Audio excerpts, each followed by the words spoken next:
13 जून की रात वो पल बन गई जब पश्चिम एशिया की फिजा जंग के धुएं से भर उठी। इजराइल ने अचानक ईरान पर एयर स्ट्राइक कर दी और इसके बाद से ही 2 दशकों से चल रही तनातनी ने रौद्र रूप ले लिया। 12 दिनों तक चले इस संघर्ष में जो कुछ घटा वो सिर्फ गोलियों की आवाज नहीं थी, बल्कि इतिहास की किताबों में दर्ज होने लायक तबाही का मंजर था। इस जंग ने साफ कर दिया कि ये लड़ाई सिर्फ मिसाइलों या ड्रोन तक सीमित नहीं रहेगी, बल्कि इसकी चपेट में आएंगे शहर, नागरिक, अर्थव्यवस्थाएं और शायद आने वाले सालों की राजनीति भी। सवाल ये है कि इस जंग में किस देश को कितना नुकसान हुआ। चलिए इस वीडियो में एक एक बिंदु पर सिलसिलेवार तरीके से समझते हैं।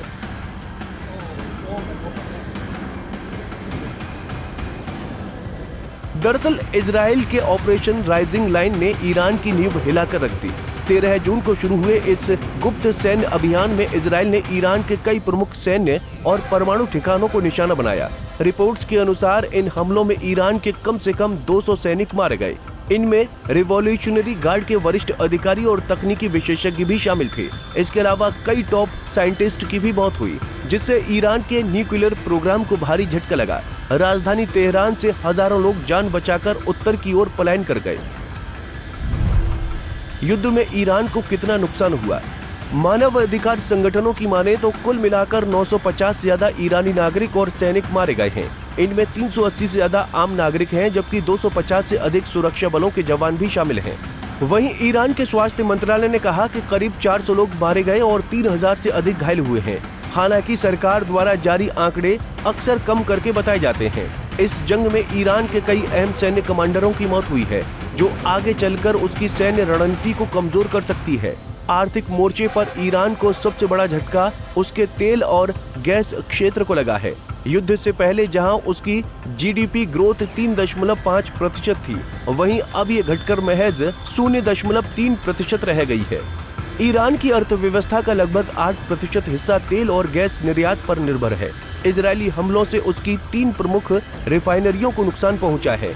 पाइपलाइनें तबाह हो चुकी हैं। इसका सीधा असर उत्पादन पर पड़ा है। अनुमान है कि कुल उत्पादन में 35% तक की गिरावट आई है, जिससे लगभग 10 से 12 अरब डॉलर का निर्यात घाटा हुआ है। दूसरी ओर इजराइल ने ईरान के रॉकेट और मिसाइल हमलों का सामना करने के लिए अपनी अत्याधुनिक डिफेंस सिस्टम का सहारा लिया। आयरन डोम, डेविड स्लिंग और एरो सिस्टम ने हजारों मिसाइलों को हवा में ही नष्ट कर दिया। फिर भी कुछ हमले नागरिक इलाकों में हुए।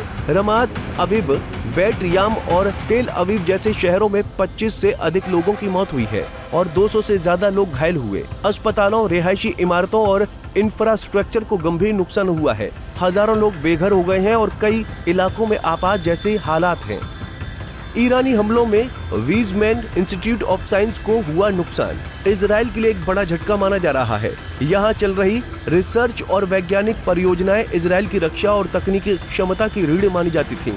संस्था पर हुआ ये हमला सिर्फ एक इमारत नहीं, बल्कि इजराइल की रणनीतिक बढ़त को कमजोर करने की कोशिश थी। विशेषज्ञों का कहना है कि इजराइल इस युद्ध में रोजाना लगभग 725 मिलियन डॉलर खर्च कर रहा है। यदि ये संघर्ष लंबे समय तक चलता रहा तो इसकी मासिक लागत 12 अरब डॉलर तक पहुंच सकती है। बंदरगाह, हवाई अड्डे, तेल शोधन संयंत्र और गैस उत्पादन केंद्र प्रभावित हुए हैं, जिससे कारोबार और यातायात पूरी तरह ठप हो गया है। इस बीच जब अमेरिकी राष्ट्रपति ट्रंप ने दोनों देशों के बीच युद्ध विराम की घोषणा की तो उम्मीद की किरण जरूर नजर आई, लेकिन 12 दिनों तक चला ये संघर्ष एक चेतावनी बन गया है। इसने साफ कर दिया है कि भविष्य में कोई भी टकराव अब केवल सीमित सैन्य कार्रवाई नहीं रहेगा, बल्कि वो क्षेत्रीय और वैश्विक शांति को सीधे प्रभावित करेगा। युद्ध का ये चेहरा मिसाइलों और बमों के साथ साथ साइबर स्पेस और वैज्ञानिक प्रतिष्ठानों तक पहुंच चुका है। इस पूरे घटनाक्रम ने ये साबित कर दिया है कि जब भी इजराइल और ईरान जैसी ताकतें आमने सामने आती हैं, तो नतीजा सिर्फ सीमित क्षति नहीं होता। ये संघर्ष अपने पीछे सिर्फ मलबा नहीं छोड़ता, बल्कि एक ऐसा डर भी पैदा करता है जो भविष्य की नीतियों और कूटनीतिक समीकरणों को हमेशा के लिए बदल देता है। अब जब दुनिया युद्ध विराम की खबर से राहत की सांस ले रही है, तभी ये सवाल जिंदा है कि क्या ये सिर्फ एक विराम है या फिर किसी बड़ी लड़ाई की शुरुआत। ये तो आने वाला वक्त बताएगा। Bureau report, Punjab Kesari TV. हमसे जुड़े रहने के लिए हमारे YouTube चैनल को सब्सक्राइब करें और नई वीडियो की नोटिफिकेशन के लिए बेल आइकॉन को दबाएं।